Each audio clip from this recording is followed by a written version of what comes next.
नमस्कार, आप देख रहे हैं संसद टीवी। दिन भर की तमाम बड़ी और अहम खबरों के साथ आज की खबर में मैं हूं आपके साथ दीक्षा कोहली। आज बात होगी राष्ट्रीय अंतर्राष्ट्रीय खबरों की। खेल और व्यापार समाचार पर भी डालेंगे नजर, लेकिन सबसे पहले शुरुआत हेडलाइंस के साथ। चीनी अतिक्रमण प्रयास का सेना ने दिया दृढ़ता से जवाब। संसद के दोनों सदनों में रक्षा मंत्री राजनाथ सिंह का बयान, कहा मुद्दे को कूटनीतिक स्तर पर भी उठाया गया।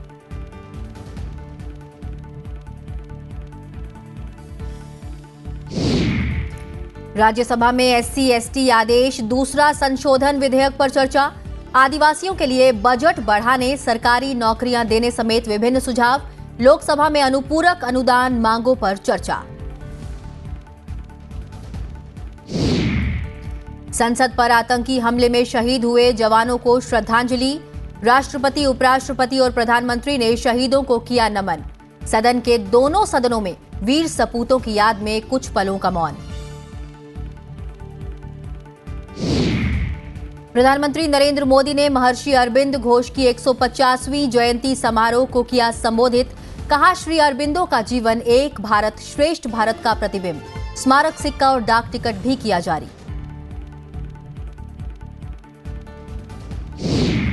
और देर रात फीफा फुटबॉल विश्व कप का पहला मुकाबला। सेमीफाइनल में अर्जेंटीना क्रोएशिया टीमें होंगी आमने सामने। दूसरे सेमीफाइनल में मोरक्को और फ्रांस के बीच होगी टक्कर।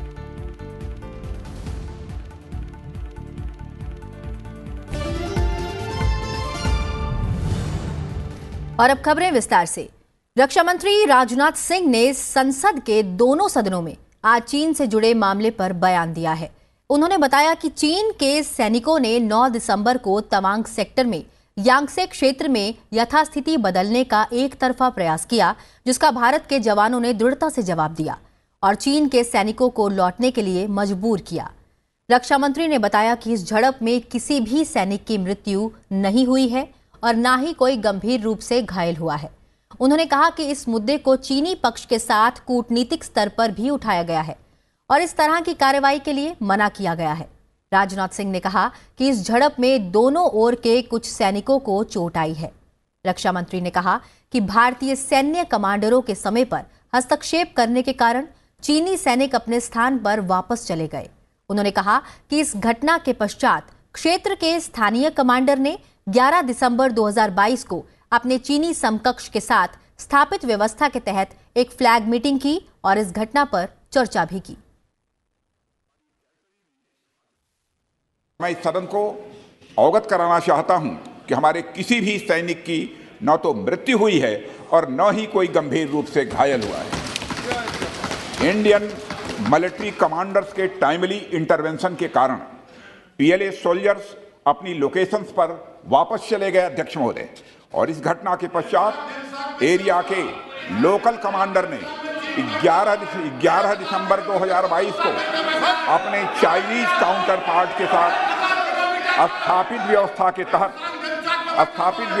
तहत एक फ्लैग मीटिंग की और इस घटना पर चर्चा की।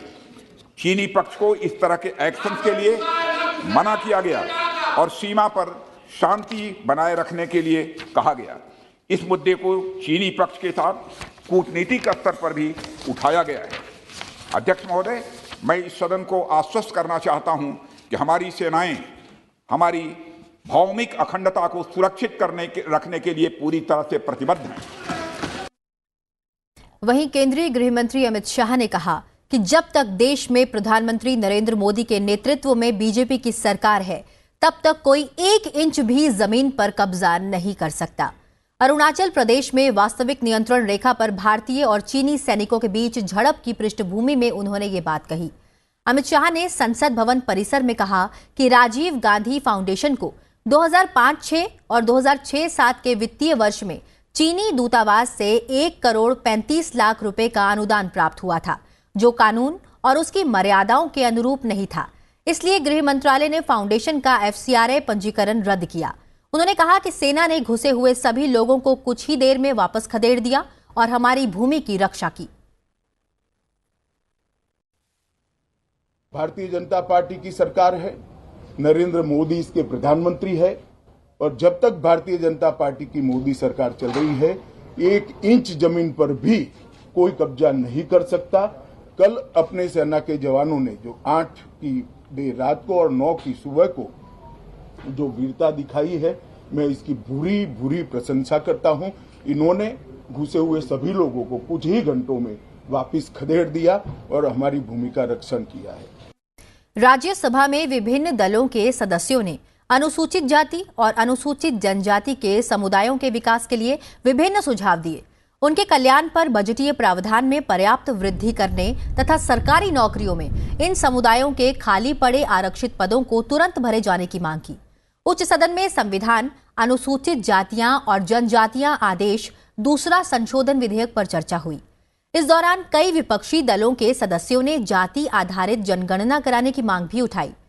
कांग्रेस के प्रमोद तिवारी ने कहा कि केंद्र सरकार जातियों को एससी और एसटी सूची में शामिल करने के लिए कानून तो बनाती है, किंतु इन समुदायों के लिए बजट में राशि नहीं बढ़ाती है। उन्होंने अनुसूचित जाति और जनजाति में शामिल करवाने के लिए लंबे समय से संघर्ष कर रही जातियों की ओर भी सरकार का ध्यान दिलाया। टीएमसी के शांतनु सेन ने कहा कि सरकार के आम बजट में एससी और एसटी के लिए विभिन्न योजनाओं में भारी कटौती की गई है। बीजेपी के बृजलाल ने कहा कि नरेंद्र मोदी सरकार वास्तव में एससी और एसटी हितैषी सरकार है और इस सरकार ने इन समुदायों के कल्याण के लिए कई कदम उठाए हैं। उन्होंने कहा कि इस सरकार ने अनुसूचित जाति अत्याचार निवारण कानून को विस्तार दिया है। इसके अलावा भी विभिन्न दलों के सदस्यों ने चर्चा में हिस्सा लिया और विधेयक से जुड़े प्रावधानों पर अपने सुझाव और विचार रखे।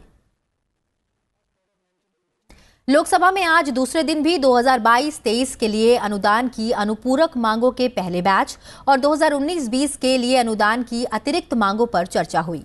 सत्ता पक्ष के सांसदों ने कहा कि जहां सरकार की आर्थिक उपलब्धियां गिनाई, वहीं विपक्ष के सांसदों ने विभिन्न मुद्दों की ओर से सरकार का ध्यान दिलाया। बता दें कि चर्चा में भाग लेते हुए बीजेपी के सौमित्र खान ने कहा कि जब दुनिया के कई देशों की अर्थव्यवस्था मुश्किल में थी, तो प्रधानमंत्री नरेंद्र मोदी के नेतृत्व वाली सरकार की नीतियों के चलते भारत की अर्थव्यवस्था तेजी से आगे बढ़ रही है। कांग्रेस के मोहम्मद जावेद ने कहा कि अनुसूचित जाति, जनजाति और अल्पसंख्यक बच्चों के लिए प्री मैट्रिक छात्रवृत्ति बहाल की जाए, क्योंकि इन वर्गों को वंचित नहीं किया जा सकता। वहीं डीएमके के डीएम कथीर आनंद के किसानों के लिए न्यूनतम समर्थन मूल्य निर्धारित करने का भी अनुरोध सरकार से किया। तेलुगु देशम पार्टी के राम मोहन नायडू ने आंध्र प्रदेश पुनर्गठन अधिनियम के प्रावधानों को पूरी तरह से लागू करने की मांग की। चर्चा में हिस्सा लेते हुए बहुजन समाज पार्टी के रितेश पांडे ने एकलव्य विद्यालय, कौशल विकास योजना आदि पर ध्यान नहीं दिए जाने का आरोप लगाया। तो बीजेडी के भर्तृहरि मेहताब ने कहा कि 3 साल पहले जब कोरोना महामारी शुरू हुई थी, तो सरकार ने 5 किलोग्राम अनाज मुफ्त देने की योजना शुरू की थी, जो अच्छी योजना है और सरकार का कर्तव्य है। शिवसेना के अरविंद सावंत ने कहा कि बेरोजगारी की समस्या गंभीर रूप ले सकती है, जिस पर सरकार को ध्यान देना चाहिए। संसद पर हुए हमले के 21 साल पूरे होने पर हमले में शहीद जवानों को आज कृतज्ञ राष्ट्र ने याद किया। राष्ट्रपति द्रौपदी मुर्मू ने वर्ष 2001 में संसद पर हुए आतंकी हमले में शहीद जवानों को श्रद्धांजलि दी और कहा कि राष्ट्र इन बहादुर शहीदों के बलिदान के लिए हमेशा उनका ऋणी रहेगा। संसद भवन परिसर में राज्यसभा सभापति जगदीप धनखड़, लोकसभा अध्यक्ष ओम बिरला, प्रधानमंत्री नरेंद्र मोदी, गृह मंत्री अमित शाह समेत कई केंद्रीय मंत्री और सांसदों ने हमले में शहीद जवानों को श्रद्धांजलि दी। प्रधानमंत्री नरेंद्र मोदी ने संसद हमले के शहीदों को श्रद्धांजलि अर्पित की और कहा कि उनकी सेवा, बहादुरी और बलिदान को देश कभी नहीं भूलेगा।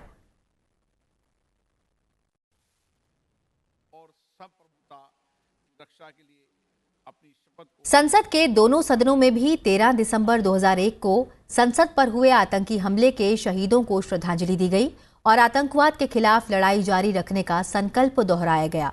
इसके बाद सदस्यों ने कुछ पल मौन रखकर शहीदों को श्रद्धांजलि दी।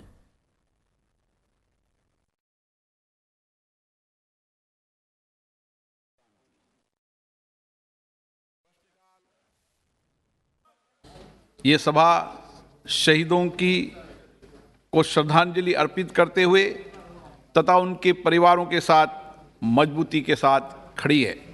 इस अवसर पर हम आतंकवाद का सामना करने के अपने संकल्प को दोहराते हैं तथा अपने राष्ट्र की एकता, अखंडता और संप्रभुता की रक्षा के लिए अपनी शपथ को पुनः दोहराते हैं। अब ये सभा दिवंगत आत्माओं के सम्मान में मौन रहेगी।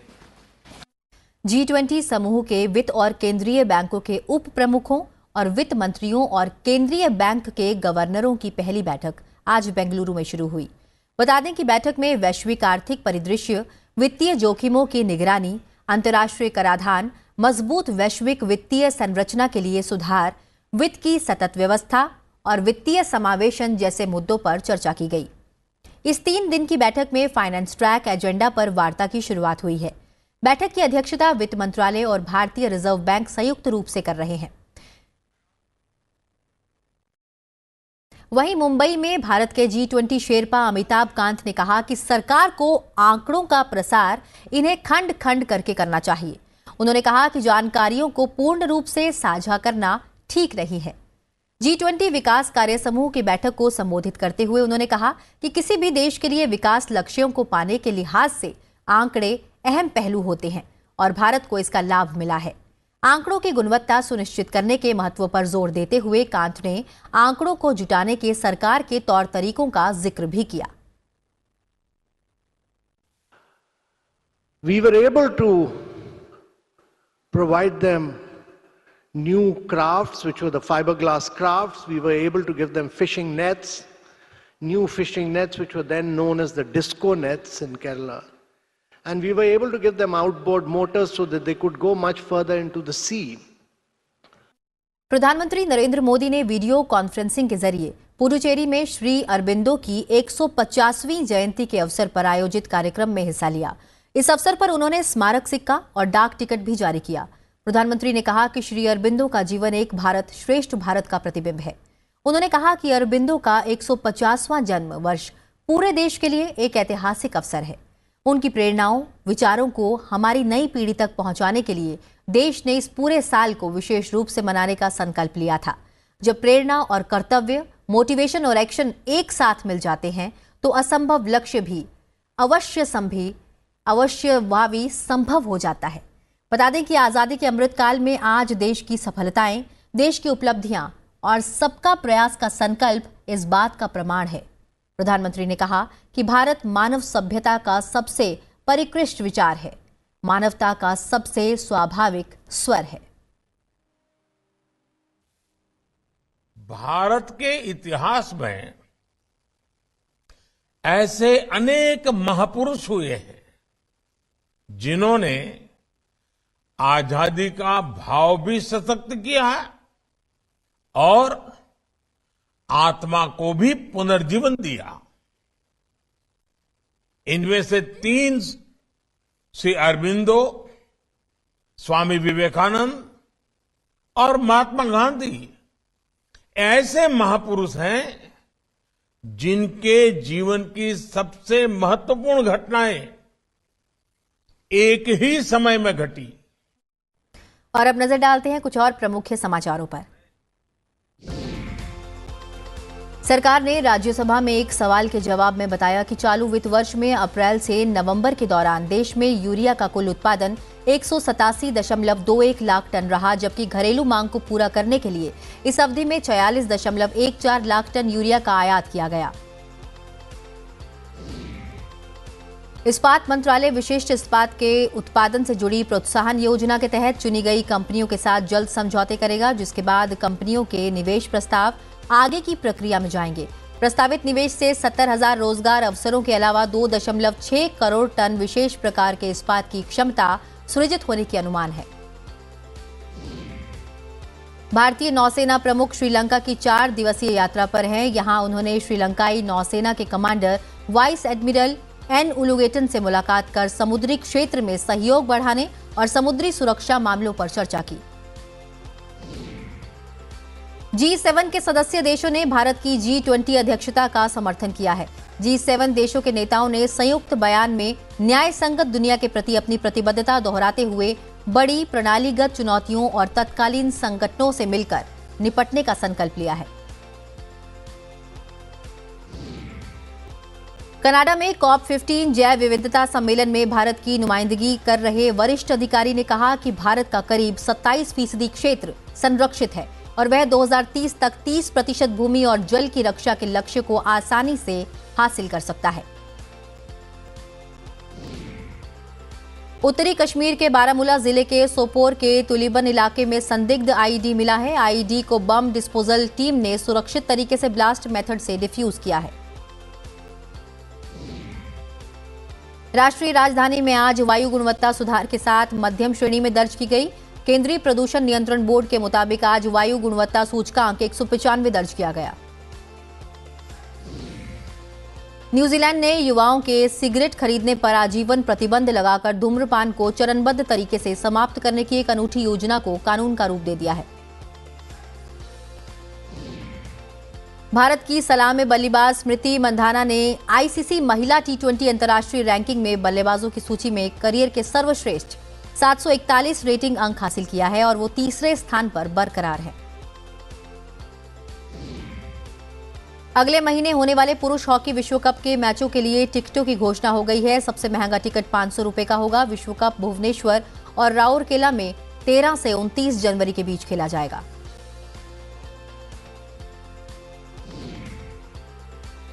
और आज की खबर में वक्त हो चला एक छोटे से ब्रेक का। जल्द हाजिर होंगे, बने रहिए संसद टीवी के साथ।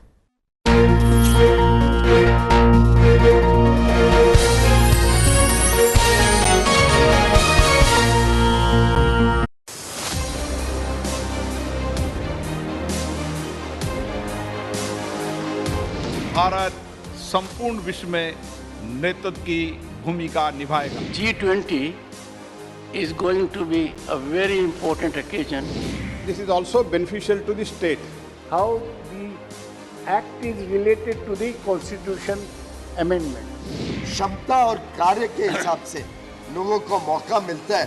आपको हम अपनी ओर से पूरा सहयोग देंगे।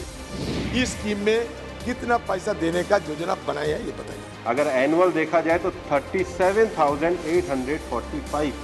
I think being bold enough to accept that the standing committee has made an improvement on the original bill.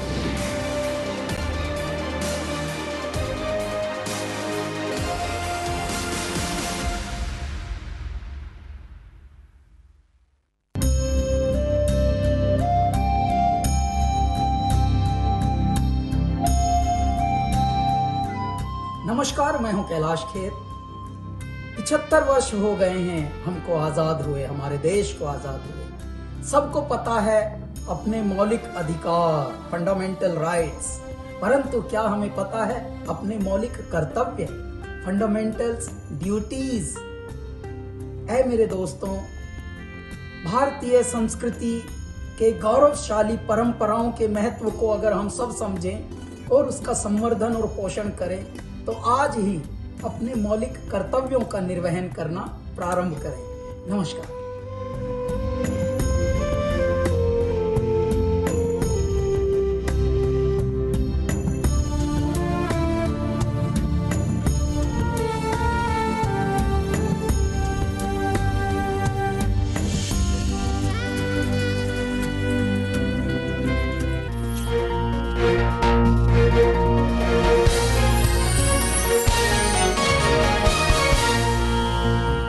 Break के बाद एक बार फिर आप सभी का बहुत बहुत स्वागत है। आप देख रहे हैं आज की खबर। बढ़ते हैं आगे और अब नजर डालते हैं राज्यों से जुड़ी हुई खबरों पर।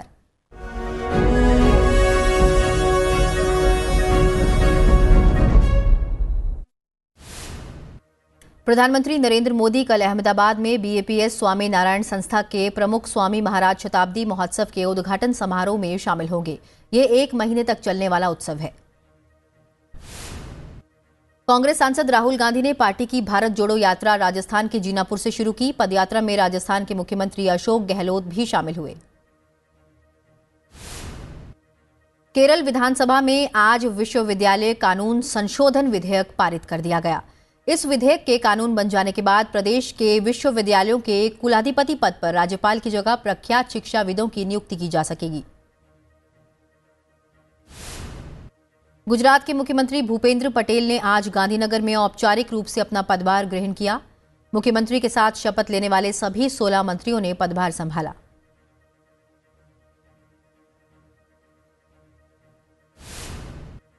उत्तर प्रदेश के मुख्यमंत्री योगी आदित्यनाथ ने मथुरा में कहा कि केंद्र और प्रदेश में बीजेपी की सरकारें बनने के बाद विकास की जो प्रक्रिया शुरू की गई है उसे जारी रखने के लिए स्थानीय निकायों में भी बीजेपी की जीत जरूरी है।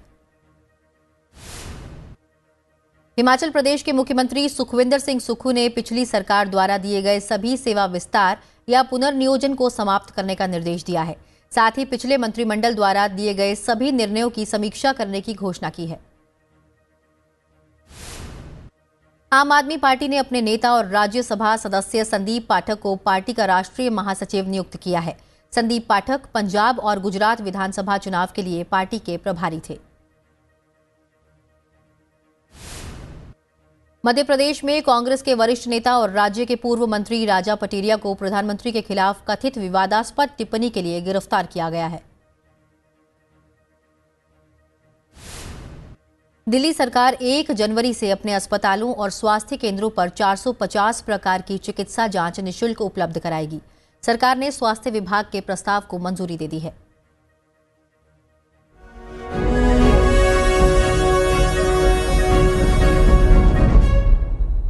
कतर में फीफा फुटबॉल विश्व कप के पहले सेमीफाइनल में आज देर रात 12:30 बजे अर्जेंटीना का मुकाबला क्रोएशिया से होगा।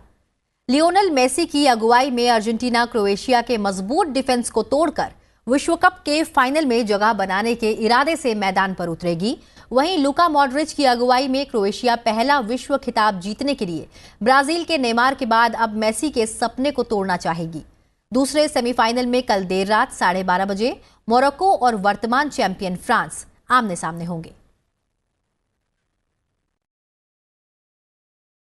दुनिया भर में क्रिसमस की तैयारियां हो रही हैं। फ्लोरिडा के फोर्ट लाडरडेल बीच पर इसकी खास तैयारी की गई है। चलते चलते आपको छोड़े जाते हैं इसी की तस्वीरों के साथ। फिलहाल मुझे दीजिए इजाजत, अपना ख्याल रखिए और देखते रहिए सनसद टीवी। नमस्कार।